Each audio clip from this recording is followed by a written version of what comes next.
गुजरात के नर्मदा जिले के तिलकवाड़ा से इस वक्त की महत्वपूर्ण खबर सामने आ रही है।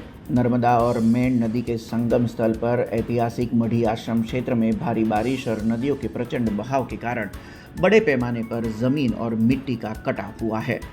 स्थिति की गंभीरता को देखते हुए नांदोद के विधायक डॉक्टर दर्शना देशमुख ने स्वयं मौके पर पहुंचकर प्रभावित स्थल का निरीक्षण किया।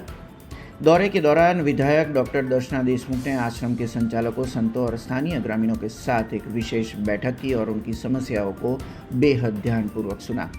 ग्रामीणों ने तिलकवाड़ा की सबसे प्रमुख और पुरानी मांग नदी किनारे सुरक्षा दीवार बनाने की और मिट्टी के कटाव रोकने के लिए ठोस कदम उठाने की बात रखी।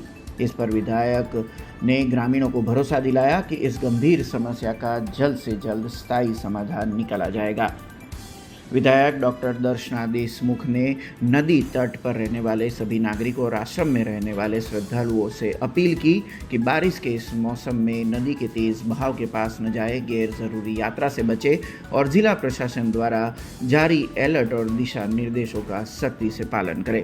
नर्मदा जिला में छेल्ला 2 દિવસથી अतिशय भारे वरसादने कारणे नदीओं जे रीतना पूरनी परिस्थितिનું निर्माण થયું છે એ પ્રમાણે તિલકવાડા તાલુકામાં પણ મેણ નદીમાં ખૂબ જ વરસાદની પાણીની આવક થઈ છે અને એના લીધે જ આજે મેણ નદીમાં પૂર આવવાને કારણે તિલકવાડાના જે કિનારાના જે ઘરો છે એ ઘરોમાં પણ ખૂબ જ નુકસાન થઈ રહ્યું છે। બેકડો પરથી માટી જમીન પર ધસી પડે છે અને એના પરિણામે પાણીનું જે સ્તર હોય એ પટ પણ હવે ધીરે ધીરે મોટો થવા માંડ્યો છે। એવી જ રીતના અહીંયા ડૉક્ટર ચંદ્રા સ્વામીનો જે આશ્રમ હતો એ આશ્રમમાં પણ 70 થી 80 ફૂટ જેટલું જે ધોવાણ થયું છે એના લીધે આખી ડુંગર આખો ધોવાઈ ગયો છે અને એના પરિણામ સ્વરૂપ એમને પણ અત્યારે એક સુરક્ષિત જગ્યા પર મૂકી દેવામાં આવ્યા છે।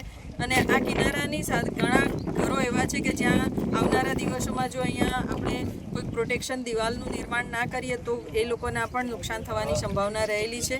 એટલે સરકારમાં સંરક્ષણ દિવાલ માટે પણ વાત ઓલરેડી થઈ ચૂકેલી છે અને આવનારા દિવસોમાં ગુજરાતના સરકારના માન્ય મુખ્યમંત્રી શ્રી ભૂપેન્દ્રભાઈ પટેલ દ્વારા એ કામ પણ વહેલી તકે મંજૂરી આપી દેવામાં આવશે એવી અમને પણ આશા છે। ત્યારે આ વિસ્તારના લોકોને સુરક્ષિત સ્થળે પહોંચાડી દેવામાં કામ માટે પણ વહીવટી તંત્રએ પોતાની અલગ વ્યવસ્થા ઊભી કરેલી છે। જિલ્લા વહીવટી તંત્ર દ્વારા પણ સમગ્ર નર્મદા જિલ્લાના પ્રત્યેક ગામોમાં એમથી સુરક્ષા લોકોની સુરક્ષા માટેની કામગીરી થઈ રહેલી છે। એમને રહેવાની વ્યવસ્થા, એમને જમવાની અને પીવાના પાણીની વ્યવસ્થાની સાથે એમને સુરક્ષિત સ્થાન ઉપર મોકલી દેવામાં આવ્યા છે।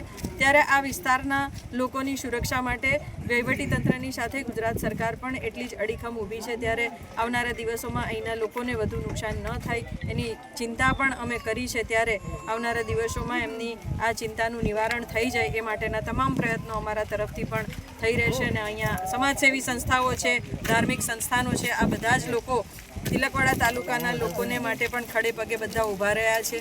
त्यारे एमनी ए कामगीरीने पण हूँ बिरदावुं छुं। हमसे जुड़े रहने के लिए हमारे YouTube चैनल को सब्सक्राइब करें और नई वीडियो की नोटिफिकेशन के लिए बेल आइकॉन को दबाएं।